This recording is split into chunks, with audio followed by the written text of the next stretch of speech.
Kyle, AB's Garage. Thanks for tuning in today. Today we're going to be doing the spark plugs on a 2013 5-liter Coyote F150. It's my friend's vehicle. He's helping me video or record this this segment. So got the truck here, got the hood up, and let's get started. Here are the spark plugs that we are going to use today. We're using Motorcraft spark plugs. There's the part number. You'll need 8 of them.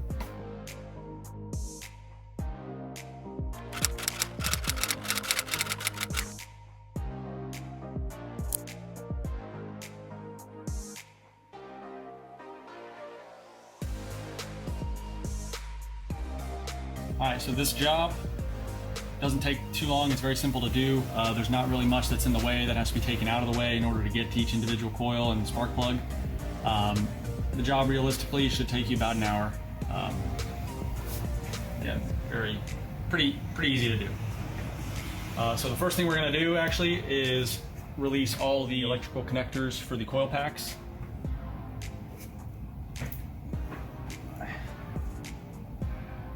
Alright, so to release these connectors, you're just going to take like a pick or a small pocket screwdriver, and you're going to stick it between the black tab and the red tab. Some of them can be pretty difficult.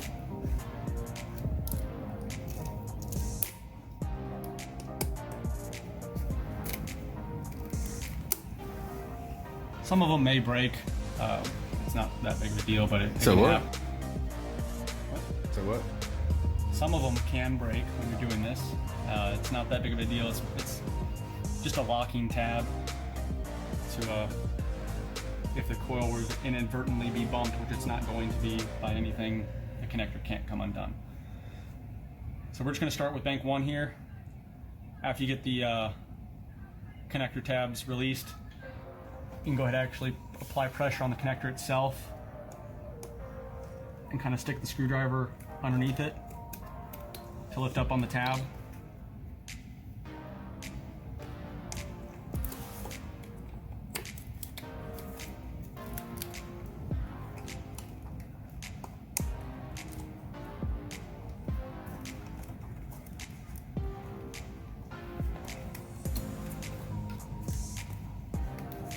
You'll find that the back 2 cylinders are a little bit trickier to do because the space is a little bit narrower.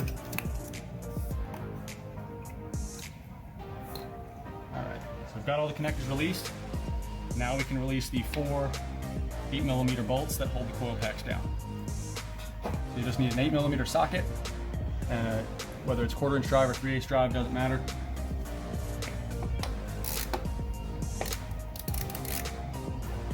You just release the bolts. I like to break them free with the ratchet, give them a couple turns, and then move on to the next one. Just to get them to a point that it can be removed by hand.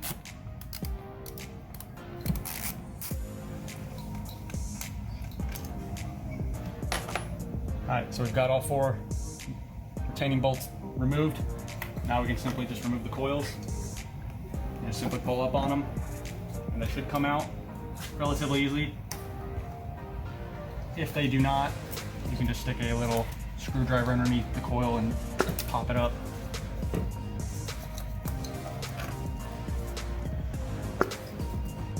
Alright, so when you pull the coils out, you're just going to give it a basic look over. You're going to make sure none of the insulation is cracked. You're going to make sure the boot's not swollen or torn. And that's pretty much it. You just want to make sure that any electricity that's generated from the coil is actually reaching the spark plug and not, being dissipated into the cylinder. It could cause a misfire. Alright, so now we've got all 4 coils out. We're going to go ahead and grab our spark plug socket now to remove the spark plugs. Alright, that's cylinder number 3. Looks good. Because you kind of have to work around this AC line that's back here.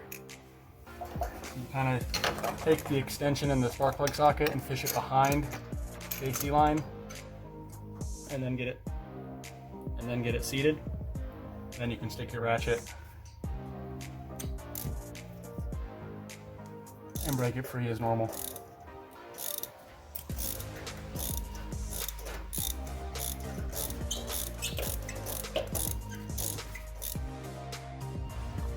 We've got our new spark plug inside our spark plug socket, and this is why having a spark plug socket is valuable, because now I can put the socket upside down and the spark plug will not fall out of it. So we'll just insert it in cylinder 1, and then always start threading in the spark plug by hand. You never want to use a tool or an electric tool when doing this, because if you jack up those threads, it's gonna be a bad day. Once you do get it started by hand, you're a couple threads in, then you can go ahead and apply your ratchet.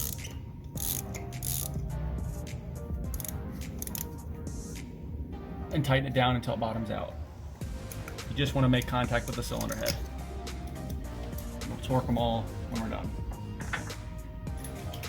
Number 3.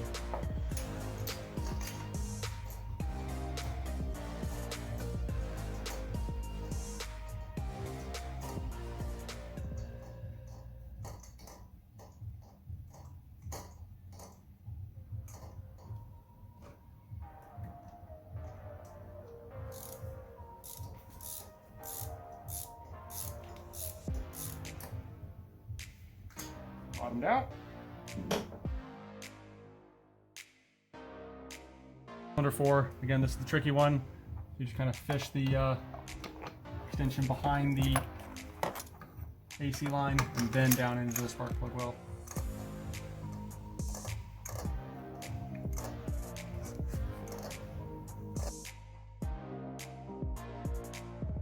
Alright, so before you put these new spark plugs in, you're always going to want to check them with the old ones that came out of the vehicle. It's very important to do this, as if you have the wrong part, you could potentially damage your engine. So what you're actually going to be looking for is the amount of electrode and ceramic that you have exposed. You want to make sure that's the same. You want to also make sure you have the same number of threads, obviously the same depth, and then the overall, electrode position. Basically, you just want to make sure you're putting the same part that just came out. We all know how parts guys are not the brightest in the box. We're done torquing the spark plugs now, so now we can take our ignition coils and just feed them back down in the cylinder. I want to make sure that they fully seat. Do you think it matters if you put the same ones in the same slots? Honestly, no.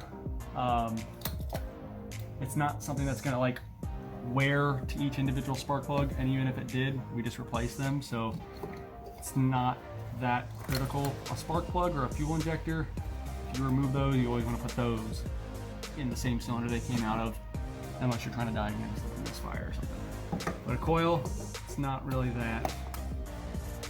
See, the more you know. Next, we're just going to go ahead and get the connectors done next. Just feed them on, make sure they click, and then seat the locking tab.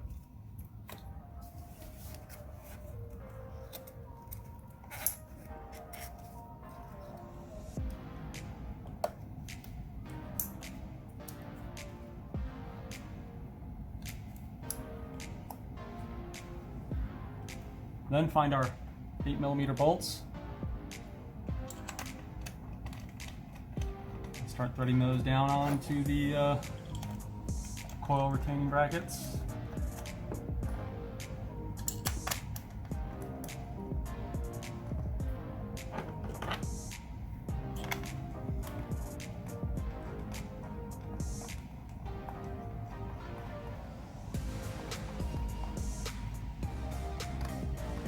Tighten them all the way down by hand.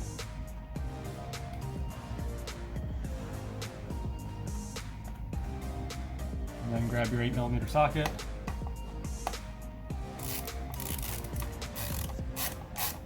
Just run them down until they contact, and then they don't need to be super tight. Just snug, and then a little bit, like another quarter, half turn.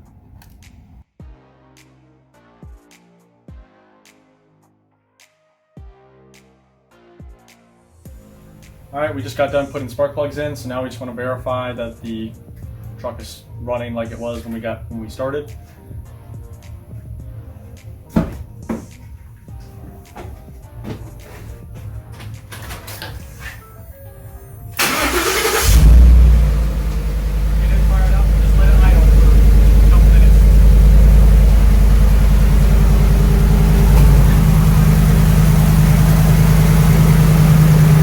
silent better.